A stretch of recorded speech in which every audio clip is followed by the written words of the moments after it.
ગુજરાતના બોટાદમાં થોડા સમય પહેલાં એક મોટું આંદોલન થયું હતું, જેમાં ખેડૂતોને લગતું હતું અને એ હતું કડદા પ્રથામાં.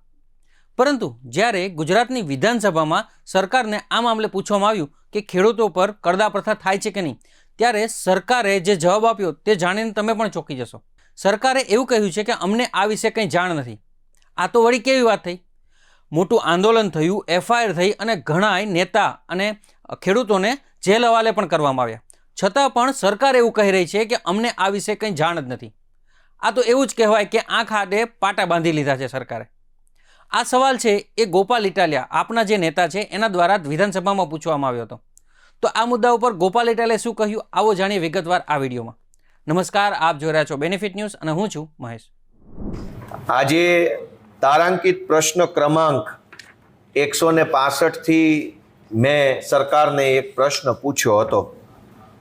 જો કે આ મારો પ્રશ્ન સમયના અભાવે ચર્ચામાં આવ્યો નથી, એટલે ગૃહની અંદર ઊભા થઈને આ પ્રશ્ન બાબતે કોઈ ચર્ચા થયેલ નથી.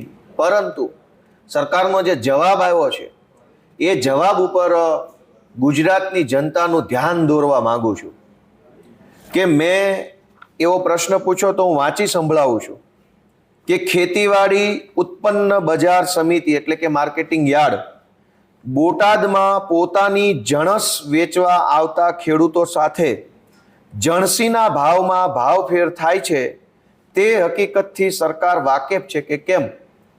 આ સંસદીય ભાષા છે, શુદ્ધ શિષ્ટ ભાષા.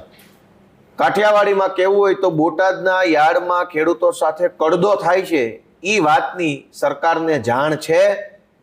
તો સરકારે મને લેખિતમાં આપેલું છે કે ના, અમને કાંઈ ખબર જ નથી. હવે તમે વિચારો કે જે કડદા કાંડ ઉપર આંદોલન થયું, એફઆઈઆરો થઈ, લાઠીચાર્જ થયો, વિડીયો વાયરલ થયો, અનેક સભાઓ થઈ, ઇવન ખેતીવાડી વિભાગ સહકારના જે અધિકારીઓ હોય એને પરિપત્ર બહાર પાડવો પડ્યો કે ભાવફેર ઉર્ફે કડદો કરવો નહીં. બધું જ નજર સામે હોવા છતાંય સરકારે મને લખીને આપ્યું કે ના, અમને કાંઈ આવી ફરિયાદ મળેલ નથી કે અમને કાંઈ આવી ખબર નથી. એનો અર્થ એવો થયો કે યા તો સરકારને કાંઈ ખબર જ નથી શું છે, બધું લોલમ લોલ હશે, અને યા તો એનો અર્થ એવો થયો ખબર બધી છે પણ કરવું કાંઈ નથી. બોટાદના માર્કેટિંગ યાર્ડમાં ખેડૂતો સાથે જે કડદો થાય છે એની ખબર તો આખા દેશને છે, નેશનલ મીડિયામાં આવેલું છે.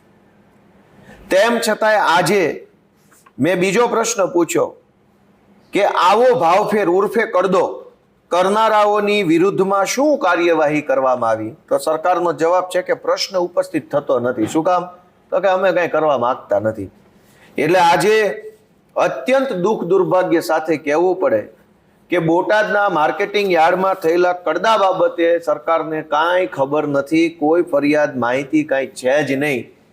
જે ખેડૂતો આ કડદા સામે લડાઈ લડતા હતા એમાં આમ આદમી પાર્ટી દ્વારા પણ સહયોગ આપવામાં આવ્યો. એ વાત આજે ગુજરાતના ખેડૂતો સમક્ષ મૂકું છું કે આ સરકાર ભગવાન ભરોસે ચાલતી સરકાર છે, એમની પાસે કાંઈ માહિતી પણ નથી. એટલે આપણે પણ હવે આવી સરકારથી દૂર રહેવું જોઈએ.